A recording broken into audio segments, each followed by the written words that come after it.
আজকে আমি বানিয়ে দেখাবো পনির। খুব কম সময়ে এবং ভীষণ সহজভাবে কিভাবে পনির বানাতে হয় সেটাই আমি দেখাবো।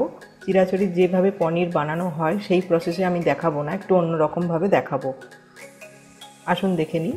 প্রথমে আমি 1.5 লিটার দুধ নিয়েছি এবং দুধটা ফুটতে দিচ্ছি।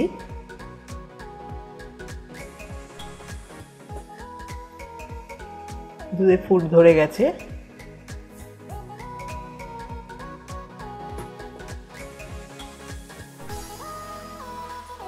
দুধ ফুটে এসছে। এবার আমি লেবুর রস দিয়ে ছানাটা কাটাবো।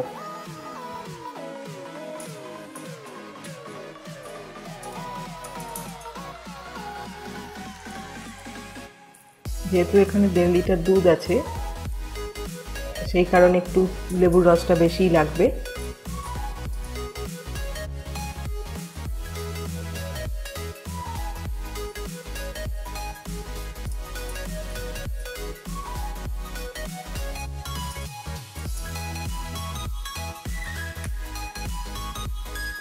আমি একটু নেড়ে নিচ্ছি, দেখে নেবো ছানাটা এখনো কাটছে কিনা।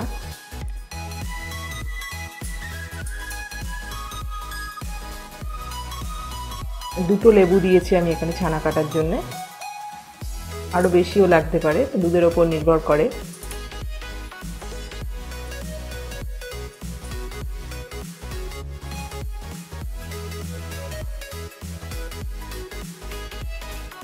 ছানার জলটা দুধের সাদা রঙের থেকে আস্তে আস্তে সবুজের মতন হয়ে যাচ্ছে, মানে ছানা কাটা হয়ে গেছে।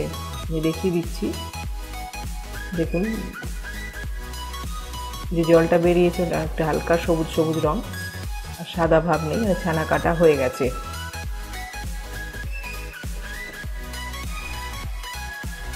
এবার আমি ছানার জলটা ছেঁকে নেব। এই ছানার জলটা আপনারা না ফেলে ময়দা আটা এগুলো মাখতে পারেন, ভীষণ নরম, রুটি লুচি পরোটা খুব নরম হয়।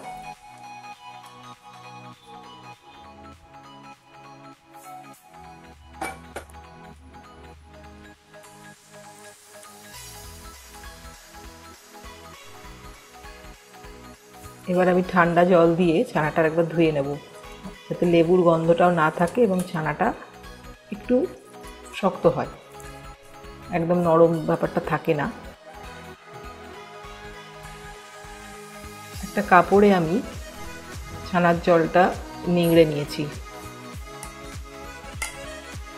আর ছানাটায় একদমই জল নেই। এবার আমি ছানাটাকে খুব ভালো করে মেখে নেব। এটা আপনারা মিক্সিতেও করতে পারেন, মিক্সার গ্রাইন্ডারে একবার ঘুরিয়ে নিলেই ছানাটা নরম একদম একটা মন্ডের মতো তৈরি হয়ে যাবে। আমি হাতেই করেছি। এরমভাবে ঠেসতে হবে ছানাটা, কি কাঁটা মাখা বা ময়দা মাখার মতন করে ঠেসতে হবে।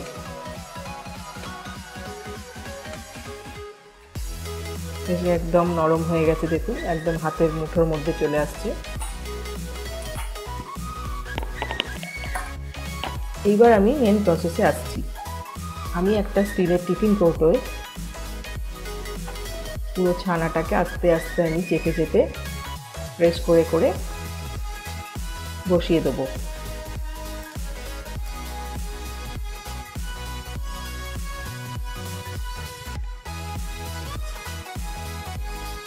কোনো ভারী জিনিস দিয়ে আমি এখানে জাঁক ফাঁক দেবো না, জাঁক না দিয়ে এই প্রসেসটা করব এবং খুব তাড়াতাড়ি চটজলদি পনির তৈরি হয়ে যায়।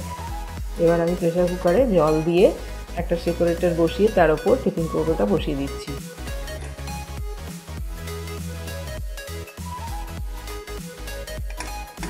এবার কুকারের ঢাকনা আটকে আমি 5খানা সিটি দিয়ে দেবো।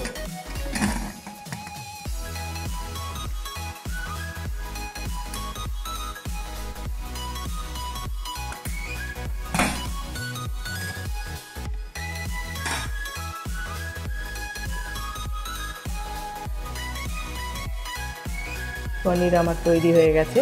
এবার এটা আমি একটু ফ্রিজে রেখে দেবো।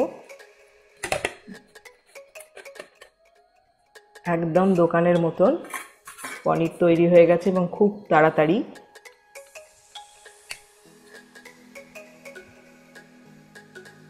দেখুন একদম দোকানের মতন পনির হয়ে গেছে।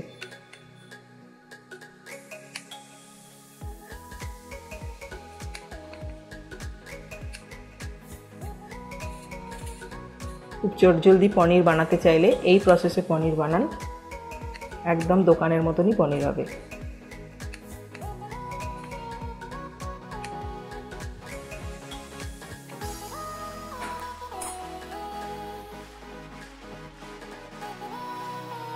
দেখুন একদম দোকানের মতন।